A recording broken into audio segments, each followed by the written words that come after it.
여러분 안녕하십니까? 칠레 진출 기업의 인사 노사 관리 안내를 담당한 경희대학교 국제대학원의 곽재성 교수입니다. 여러분 칠레는 와인의 나라, 펭귄의 나라, 남극 뭐 이런 이미지를 갖고 계실 텐데요. 인사 노사 관리 측면에서도 여러 가지 흥미있는 인사이트를 우리에게 주는 국가입니다. 그래서 남미 전체는 물론이고 칠레 진출에 관심이 있으신 기업에게 유익하고 또 흥미로운 안내가 될 수 있도록 설명을 드리도록 하겠습니다. 오늘 제가 설명드릴 내용은 일반적인 칠레 개항으로부터 시작해서 칠레 외국인 투자 현황, 칠레 노동시장 및 노사관계의 특성, 그리고 노동법 체계에 기초한 올바른 노무관리, 마지막으로 많은 분들이 관심 있어 하실 기존의 한국 기업 사례에 대해서 한번 여러분과 나누어 볼까 합니다. 우선 칠레를 간단히 설명드리겠습니다. 남미 대륙의 태평양 연안에 위치한 국가이며 얇고 길게 늘어져 있는 국가입니다. 남북의 길이가 한 4,000km 정도 되고요.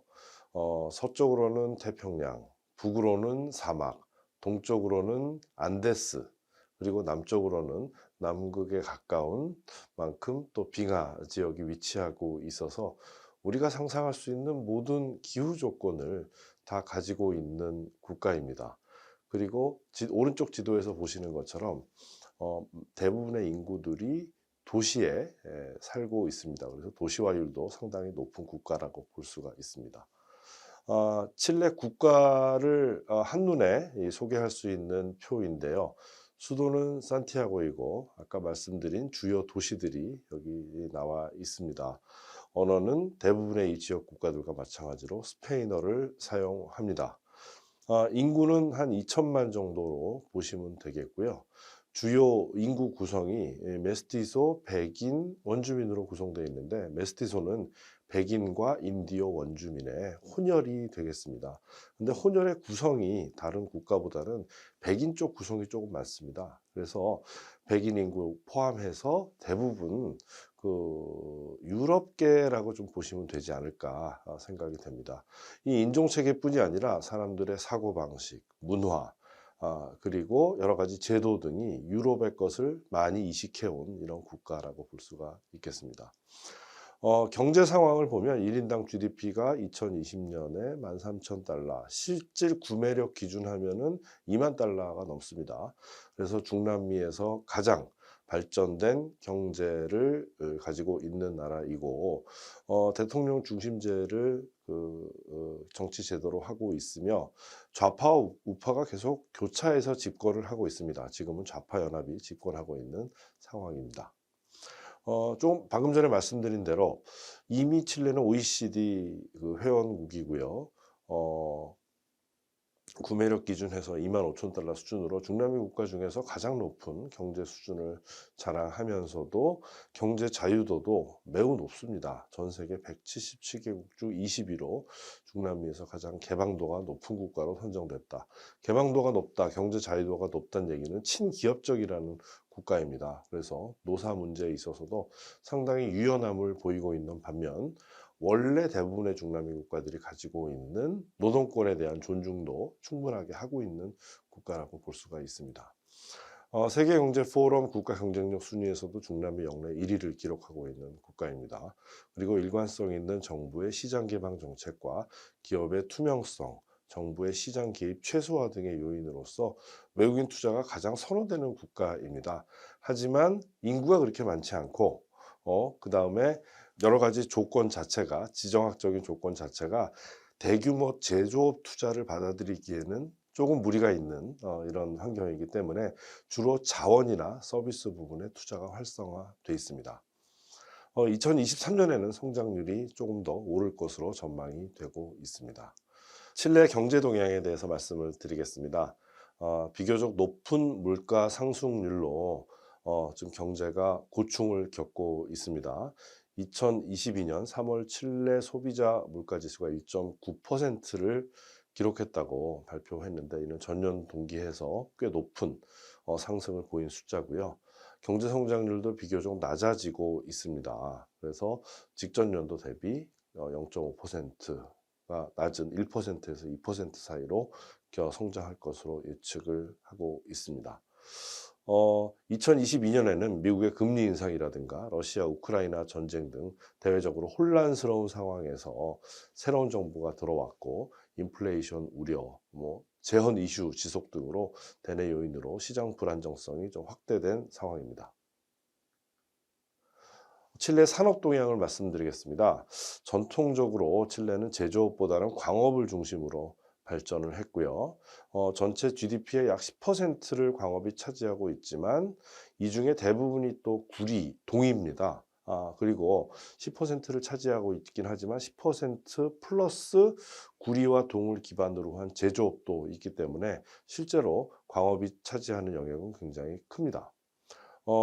즉 제조업은 농림업 및 광업을 지지하는 역할을 또 수행하고 있다고 보시면 되겠습니다. 그래서 제조업이 전체 GDP에서 차지하는 비중은 광업과 유사하지만 칠레 제조업은 대부분 농림업에 중심을 두고 있고 광업을 위한 제조업 또한 발달해 있습니다. 칠레는 에너지가 부족한 국가입니다. 그래서 화석 연료에 대한 수입 의존도가 높고요. 에너지 공급원의 다양화 및 수급 안정성 확보가 또 필요한 국가입니다. 그래서 지속 가능한 개발을 위한 전략으로 재생 가능 에너지 도입을 적극 추진하고 있기도 합니다. 탄소 중립도 일찌감치 선언을 했습니다. 그래서 2050년 탄소 중립까지를 선언하는 국가 그린 수소 전략 등 친환경 정책을 도입을 했다고 볼 수 있고요. 다른 나라보다도 더 먼저 이모빌리티 시장도 확대해 나가고 있는 상황입니다. 2035년까지 전체 신차 판매 중에 전기차의 비중을 100%로 만들겠다고 발표를 한 바 있습니다. 칠레는 외국인 투자에 대해서 가장 개방적인, 아마도 세계에서 가장 개방적인 국가 중에 하나일 것입니다. 그래서 칠레 외국인 투자 유지 정책의 기본 방향은 일단 투자를 개방하고 내 외국인을 동등하게 대우하며 현금 및 과실송금을 인정하고 그 다음에 희소 광물에 대한 투자, 그 다음에 외국 정부의 직접 투자는 금지하지만 정부의 간섭은 최소화하는 등 친기업적인 또 친외국인 투자적인 정책을 펼치고 있습니다. 그래서 광업 서비스, 자동차, 스마트 마이닝, 그다음에 식품, 지속 가능한 관광업, 에너지, 물류 인프라, 수출이 가능한 기술 서비스 등이 FDI 국가에서 적극적으로 장려하고 있는 투자 유치 전략의 핵심이라고 볼 수가 있습니다. 외국인 투자 관련 법률로는 2016년에 신 FDI법이라고 그래서 신외국인 직접투자법을 발효했습니다. 그래서 역시 이 점점 제도 개선을 통해서 외국인 투자자들에게 호의를 점점 많이 베풀어 주고 있는 상황입니다. 일반 산업 분야의 경우 10년 주기로 이익의 44.5%를 세금으로 징수하고 광업의 큰 규모가 큰 광업 프로젝트에 대해서는 세금 징수 기간을 15년으로 또 연장해 주고 있고요. 자본 투자에 대한 부가세는 또 부과하지 않는 등 이 부분에 대한 다양한 혜택을 주고 있습니다. 산업별 FDI 동향은 표로 대신을 할 텐데요. 여기서 보시는 것처럼 2020년 쭉 동향을 보시면 일단 금융 부분에 대한 투자가 일단 많이 들어와 있고요. 그리고 대부분은 또 제조업이라든가 전력, 가스 그 부문에 대한 투자가 인프라 투자가 많다는 것을 아실 수가 있습니다. 우리나라의 대칠레 투자 동향은 아직까지는 그렇게 많지 않습니다. 왜냐하면 한국의 외국인 투자라는 게 대부분 대기업의 제조업 투자가 많기 때문에 시장이 크거나 대외 수출 여력이 있는 브라질이나 멕시코를 중심으로 중남미 투자가 이루어졌습니다.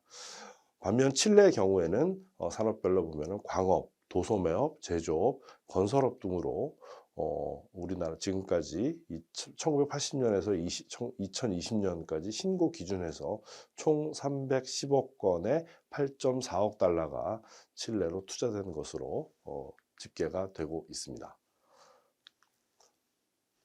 진출 기업은 물류, 유통, 타이어, 발전, 에너지, 국제, 재련, 그리고 전자, 건설 플랜트, 상사 등으로 나누어져 있습니다. 여기는 판매법인도 포함되어 있고요. 그 다음에 실제로 제조 활동을 벌이는 이런 기업도 동시에 포함이 돼 있습니다. 바로 칠레 노동시장 및 노사관계의 특성으로 들어가도록 하겠습니다. 2020년 기준해서 경제활동 가능 인구 1,570만 명 중에 절반 수준인 868만 명이 실질적으로 경제활동을 한 인구로 보고 있습니다. 이 중에 남성은 511만 명, 여성은 357만 명으로 남성의 비율이 여성보다 압도적으로 높습니다. 이것은 OECD의 노동 참여율에서 여성의 노동 참여율이 다른 국가보다 좀 낮은 이런 상황으로 집계가 되고 있습니다. 칠레는 또 고령화 인구가 많은 사회입니다. 그래서 고령화 사회로 분류가 되고 있고 2025년 고령 인구가 273만 명으로 고령인구 비율이 14.6%까지 상승할 전망입니다. OECD의 트렌드를 따라가고 있는 나라다라고 보시면 되겠습니다. 그리고 평균 노동 생산성이 OECD 평균보다 낮은 상황이지만 노동 생산성의 연 성장률은 그래도 높은 상황입니다. 그래서 콜롬비아, 코스타리카에 의해서 3위를 기록하고 있습니다. 최저임금이 있습니다. 그래서 칠레 노동법에 따르면은 노동자의 급여는 국가에서 정한 월 최저임금 이상으로 지급되어야 합니다. 2010년부터 기업과 노조로 구성되는 최저임금위원회가 설립되어서 합리적인 최저임금 기준안을 마련하고자 노력하고 있습니다. 매년 7월에 최저임금이 결정이 됩니다. 그리고 6개월 단위로 조정이 됩니다. 그래서 이 상황을 잘 파악을 해서 임금에 반영을 해야 되겠습니다. 1990년에 민정 2항 이후에 매년 또 인상이 되고 있고요. 실질 상승률은 항상 경제 성장률을 하회하고 있습니다. 그래서 업종별 단위 노조의 임금 인상 투쟁이 빈번하게 발생하는 국가이기도 합니다. 최저임금은 산업과 상관없이 1인 이상의 사업장에 모두 적용이 되는데요. 21세 미만의 견습생과 정신지체 장애인은 예외입니다. 18세 이상 및 미만 근로자 및 65세 이상 근로자들은 법정 최저임금의 74.65%를 지급하도록 되어 있습니다. 최근 칠레는 29년 만에 최저임금을 대폭 인상했습니다. 이것은 칠레가 2019년에 대규모 임금, 연금, 보건, 교육을 등 불평등을 야기하는 이런 문제점에 대한 개혁을 요구하는 대규모 시위가 있었습니다. 그래서 정부가 새로 좌파 정부가 들어왔고 불평등 해소 노력에도 기여하고 있기 때문이기도 합니다. 칠레는 또 OECD 회원국 중에서 소득 격차가 가장 큰 국가 중에 하나입니다. 따라서 발전도는 중남미 국가들 수준에 비해서는 높지만 여전히 불평등 구조가 있고 사회 불안의 좀 요소가 있다. 여기 보시는 바와 같이 최저임금도 그렇게 높지가 않습니다. 2022년 기준해서 최저임금 52만 원 정도입니다.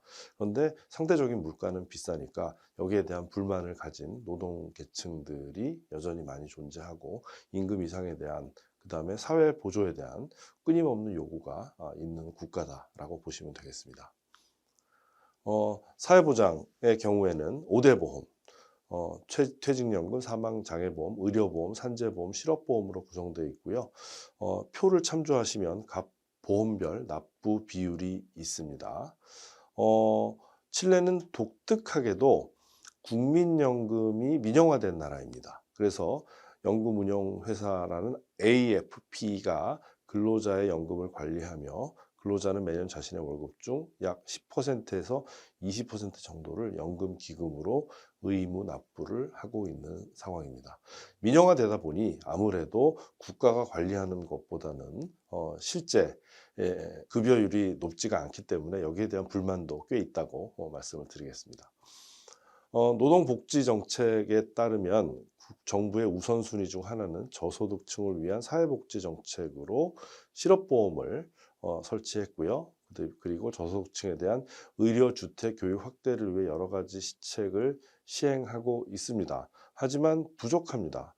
왜냐하면 칠레는 전 세계에서 처음으로 신자유주의를 도입했기 때문에 정부의 역할, 특히 이런 사회복지에 대한 역할을 대폭 줄인 나라고 최근 들어서 다시 확대를 하고 있는 상황입니다. 다만 여성 복지는 꽤 오래전부터 수준 높게 전개가 돼 있었는데요. 모성연금 제도를 운영한다거나 여성 가장 고용 보조금 등도 운영을 하고 있습니다. 칠레 노동법에서는 사기업뿐 아니라 공공분야, 서비스, 농업 등 모든 업종에서 모성뿐만 아니라 부성, 가정의 보호까지도 포함해서 규정을 하고 있습니다. 그리고 근로자 22인 이상 사용자는 근무 장소 내 타가소를 마련하고 회사에서 해당 비용을 지불해야 됩니다. 노조의 경우 전 세계적으로 노조가 비교적 약화되고 있는 현상이지만 OECD 자료에 따르면 칠레는 오히려 증가하고 있는 상황입니다. 하지만 여러 나라와 비교해서 칠레 노조 가입은 20%를 넘지 않는 수준이다라고 보시면 되겠고요. 하지만 최근에 그럼에도 불구하고 여러 가지 노동 이슈들이 나오고 있습니다. 국영 석유회사의 하청 노동자 분쟁, 어느 나라나 많은 이슈가 되는 게 이제 하청 노동자들이겠죠. 그다음에 특정 기업, 특히나 이제 스페인의 다국적 기업이 다양한 노동법 위반 사례가 조금 있습니다. 그래서 비난을 받고 있고요. 스타벅스 같은 경우에 끊임없이 임금 인상 요구를 하고 있는데 원래 스타벅스는 본사에서 노조를 인정하지 않습니다. 그런데 칠레의 경우에는 노동자들의 끊임없는 노력으로 노조를 만들었고요. 그리고 학생운동과 결합해서 2009년에 설립이 되었습니다. 그래서 패스트푸드가 사실은 조직화가 되기 어려운 노조인데 그 노조의 원조 또는 모범으로 인정받으면서 활발한 단체 교섭을 또 진행 중인 흥미로운 사례도 발견을 할 수가 있습니다. 칠레 노동법의 전반적인 특징을 기초로 시작해서 우리 칠레 노동법에 기초한 올바른 노무 관리에 대한 팁을 지금부터 말씀을 조금 드리겠습니다. 우선 철저한 사전 조사가 필요하다는 거 알아두시면 좋을 것 같습니다. 업종별로 다른 근로계약, 근로시간, 휴게 규정을 법안에 아주 세부적으로 규정하고 있습니다. 그래서 사전에 면밀한 확인이 필요하고요. 국적자 의무 교용 규정이나 해고 사유에 따른 서로 다른 보상금 지급 등 우리나라 법에서는 규정하지 않고 있는 내용도 있습니다. 왜냐하면 우리나라는 당연히 한국 사람을 고용하는 게 일반화되어 있기 때문에 이게 굳이 법에 규정이 안 돼 있는데 칠레 같은 경우에는 주변국에서 온 페루, 볼리비아, 최근에 이제 아르헨티나 그리고 베네수엘라 난민까지 다양한 국적자들이 노동시장에 진입을 하고 있기 때문에 여기에 대한 의무 규정이 조금 있다는 것. 그래서 저렴하다고 해서 주변국 사람들을 또 무제한으로 쓸 수는 없는 상황이라는 거 알아보시면 되겠습니다. 그리고 고용주와 근로자 사이에 분쟁이 발생했을 때는 법정으로 가는 경우가 많습니다. 그래서 갈등을 미연에 방지하는 노력도 중요합니다. 또 이걸 또 옆에서 부추기는 게 변호사들이 많은 역할을 또 하고 있다는 거 알아두시면 좋겠습니다. 내국인 고용 근로자 25인 이상을 고용한 기업은 종업원의 85% 이상을 칠레 국적자로 고용해야 된다는 법이 있고요. 그리고 근로자의 최소 고용 계약 기간은 1개월. 이거 1회 연장이 가능한데 재연장하거나 계약 기간의 합의 2년을 초과할 경우에는 계속 고용으로 판단을 합니다. 우리나라의 비정규직법과 언뜻 유사하다고 보실 수가 있겠습니다. 서면 계약 체결이 의무화되어 있습니다. 그래서 반드시 근로계약은 합의해서 서면으로 작성을 해야 되고요. 그다음에 업무 시작 후 15일 이내에 이 고용계약을 체결을 해야 되고 아니면은 고용주에게 벌금이 부과된다라고 보실 수가 있고요. 위에 밑줄로 쳐 있는 것처럼 서면 계약에는 계약 일시 장소, 개인정보, 그리고 업무의 성격, 보수, 근무 시간, 계약 기간 등이 다 명시가 돼야 되는 이런 상황입니다. 네. 근데 가끔씩 근로자가 고용계약의 서명을 거부할 때가 있습니다. 그렇다고 해서 고용주가 그걸 마냥 기다릴 게 아니라 일단 고용계약서를 해당 지역의 노동감독국에 송부를 해서 사용자가 이 계약을 계속 추진할 의사가 있었다는 것을 증명하는 게 매우 중요하겠습니다. 만약 근로자가 계약 체결을 거부하면 노동감독국에 직접 방문 확인 후에 보상금 없이 해고할 수도 있습니다. 근태관리 사항입니다. 의무적으로 또 고용주는 출근명부 또는 출근카드 시스템을 통해서 근무 시간을 기록 또는 관리해야 됩니다. 협의한 출퇴근 시간을 조정할 수 있지만 최소 30일 전에는 해당 근로자에게 또 통지를 해야 됩니다. 그리고 초과 근무에도 반드시 서면으로 합의를 해야 되고요. 그다음에 기간도 최대 3개월을 초과할 수 있다고 돼 있습니다. 그다음에 서면으로 합의하지 않더라도 고용주의 지시로 추가 근무가 이루어지는 경우에는 초과 근무로도 인정이 되고요.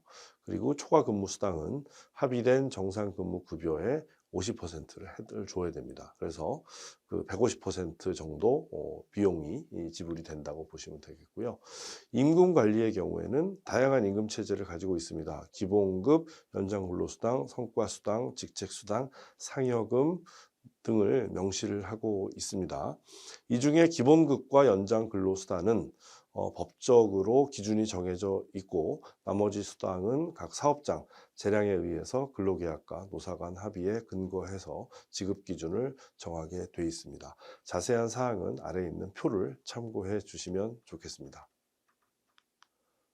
휴가 관리도 꼼꼼하게 해야 됩니다. 1년 이상 근무한 근로자에게는 평일 15일의 연차 유급 휴가가 주어집니다. 주로 봄, 여름 내 사용이 권장되며 최대 2년까지 누적해 사용할 수 있습니다. 여기는 남반구이기 때문에 여름이 12월, 1월, 2월이 핵심입니다. 그리고 모든 휴가를 집중적으로 여름에 가고 있습니다. 그래서 주로 1, 2월 정도 되면 새롭게 일을 한다거나 뭔가 노동자에게 열심히 일하라고 권유하기가 상당히 어렵다.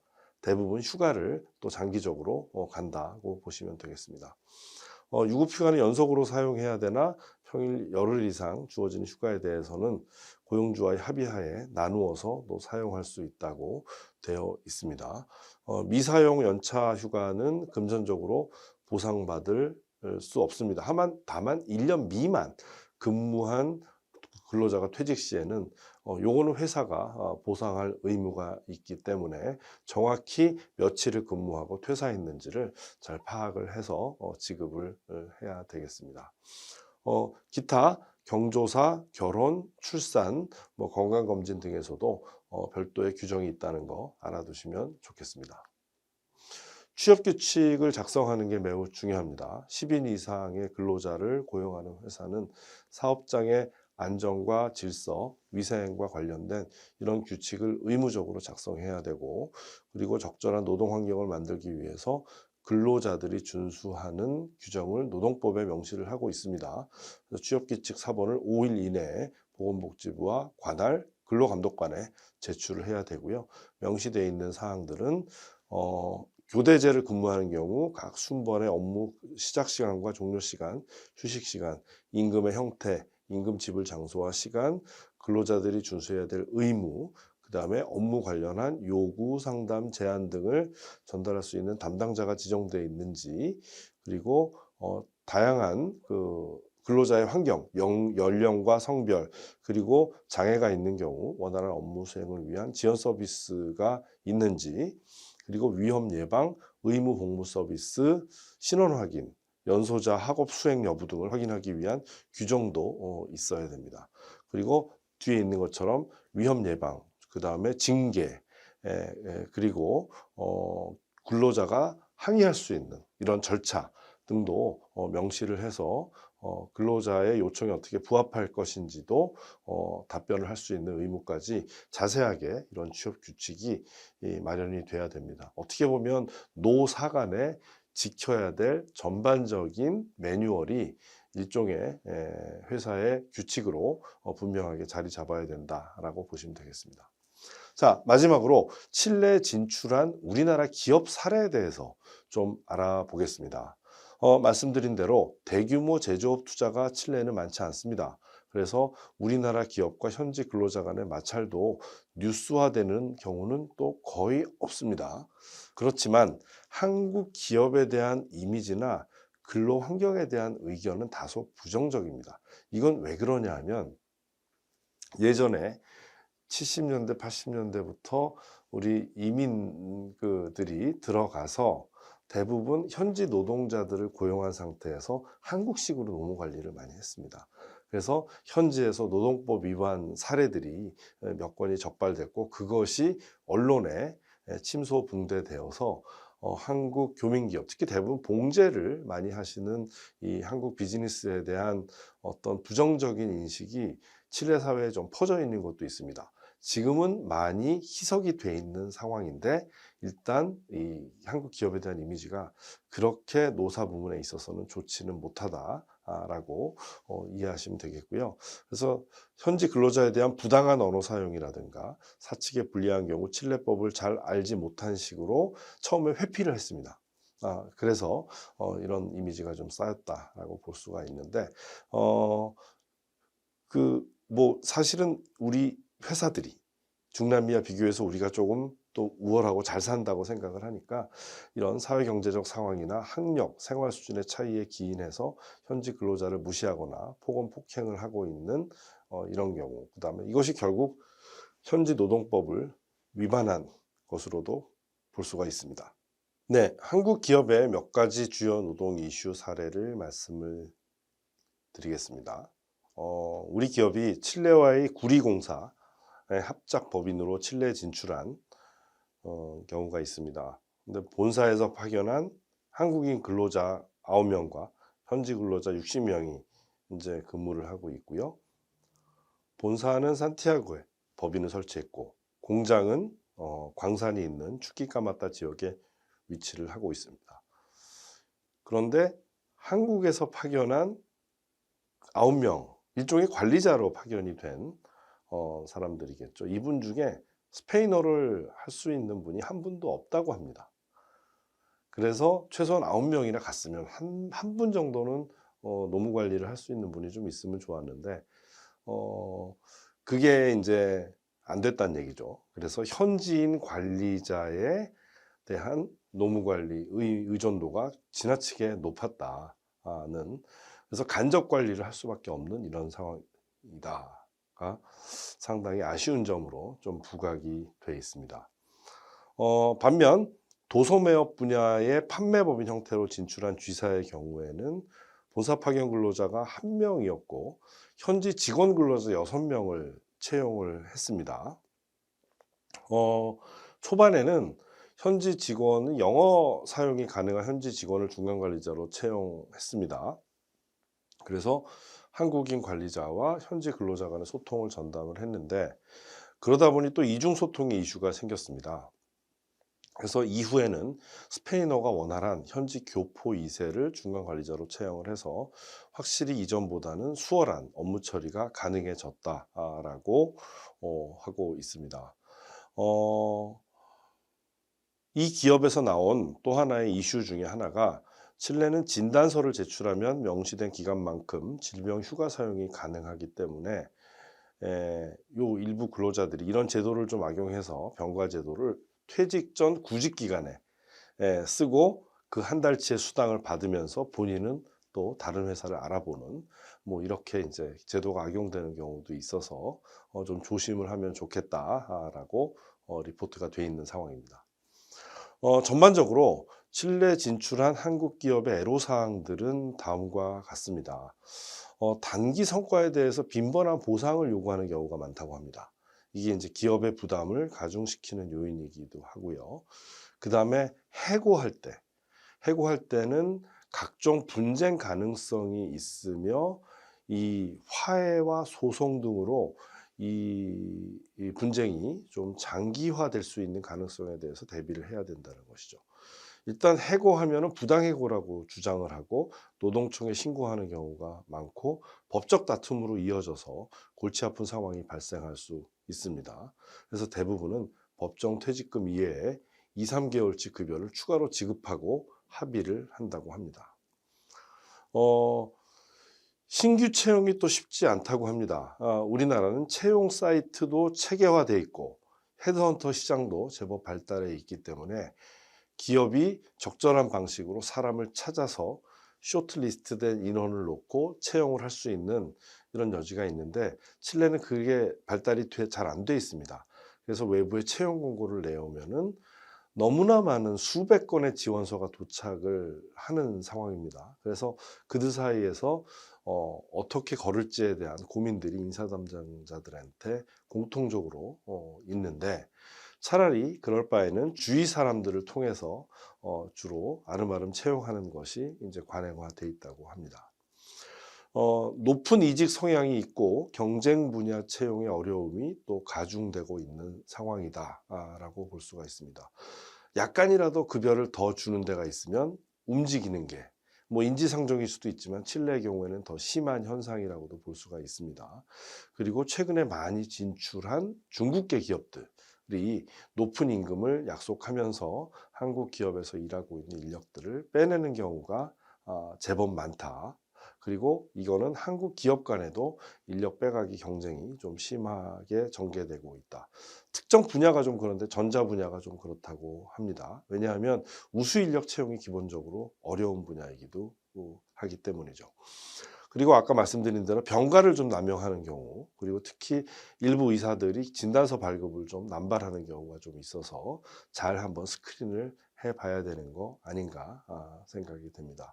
칠레 경우에는 특히 그 병가 기간에는 해고를 할 수가 없고, 병가는 회사에서 승인하는 게 아니라 병원에서 자동적으로 회사에 통보를 해서 병가가 성립되는 이런 권리를 가지고 있어서 이 부분들을 좀 잘 확인해야 되겠다는 것이죠. 그래서 한국인 현지 채용이 선호되고 있습니다.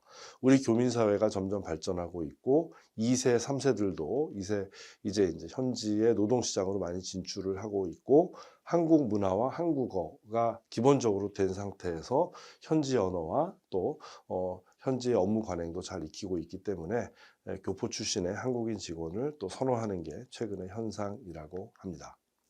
자, 마지막 슬라이드가 되겠습니다. 그 팬데믹 이후에 칠레 노무 제도가 약간 바뀌었습니다. 그래서 이걸 최신 변경 사항들을 잘 업데이트를 하고 있어야 될 텐데, 우선 재택근무 관련 규정이 노동자에게 상당히 유리하게 적용되고 있습니다. 예를 들면 만성 질환자나 미성년 자녀나 환자를 돌보는 경우에도 본인은 뭐 출근을 충분히 할 수 있는 상황인데 가족이 이런 상황이 있다. 그래서 이런 경우에는 출근 근무를 강요할 수 없고요. 재택근무를 보장해야 되는 등 노동자에 대한 보호 조치가 강화되고 있습니다. 이 경우에 고용주는 재택 시 필요한 기자재와 사무용품도 제공해야 되기 때문에 기업의 부담이 점점 가중되고 있는 상황입니다.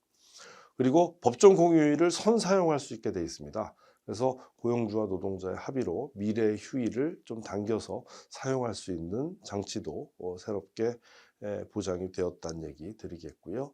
고용계약의 정지 같은 경우에는 정상적인 업무가 어려운 경우 고용계약을 정지할 수 있으며, 이 기간 동안에 급여는 뭐 굳이 지불하지 않아도 됩니다. 그래서 노동자가 스톱 버튼을 누를 수 있는 여지가 더 많아졌다라고 보시면 되겠고요.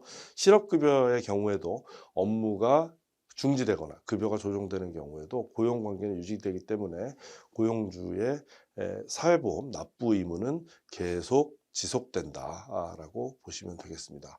그래서 이와 같은 급격한 제도 변화에 대해서 한국 기업에 대해 노무관리 법제도 개정에 대한 또 적절한 서비스가 필요하다는 현지의 목소리도 들립니다. 그래서 저희가 이번에 발간한 책자뿐이 아니라 앞으로도 다양한 방식으로 한국 기업에 대한 노무관리 컨설팅이라든가 이런 세미나 등이 앞으로 계속 이어져서 우리 기업이 원활하게 기업 활동을 하면서 또 노무관리도 스마트하게 할 수 있는 이런 기반이 앞으로 제공되기를 바라겠습니다. 아무쪼록 제 강의 들어주셔서 감사하고요. 칠레에 진출하신 여러 기업들 성공을 빌면서 원활한 노무관리를 통해서 신바람 나는 또 투자 활동 전개해 주시면 고맙겠습니다. 대단히 감사합니다.